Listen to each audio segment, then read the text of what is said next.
Tomorrow is the big day, and we got some fresh inflation data as of this morning.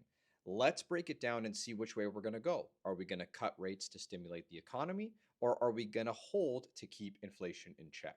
Let's take a look at both sides, the case for cutting and the case for holding, so whichever path they take tomorrow, we'll have a better understanding of why that decision was made. Case for the cut. Headline inflation came in at 1.9%, below expectation. Excluding gas, inflation cooled to 2.4%, with core measures still hovering at that 3% mark.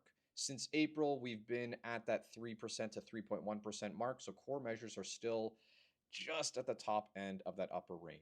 At the same time, Canada's economy is weakening. Last quarter, GDP shrank to 1.6%, the lowest level seen since the pandemic. And between July and August, over 100,000 jobs were lost, with unemployment sitting at 7.1%. So if we put that together, we've got soft demand, cooling-ish core inflation, and some pretty heavy slack in the labor market. That's a good amount of evidence to give the Bank of Canada room to cut rates, to support growth, and ease a little bit of pressure on households. Problem is, inflation hasn't necessarily disappeared.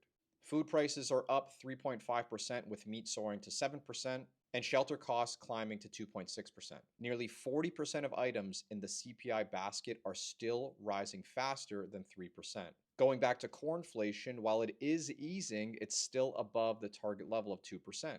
If the Bank of Canada cuts too quickly, they risk reigniting inflation, especially when it comes to stickier areas like housing and groceries. So they could opt to hold rates steady tomorrow, wait for a clearer trend on inflation to avoid losing credibility in their fight against it. So tomorrow will ultimately come to a decision of balance. Do they prioritize a slowing economy or keeping the heat on inflation until it's fully tamed?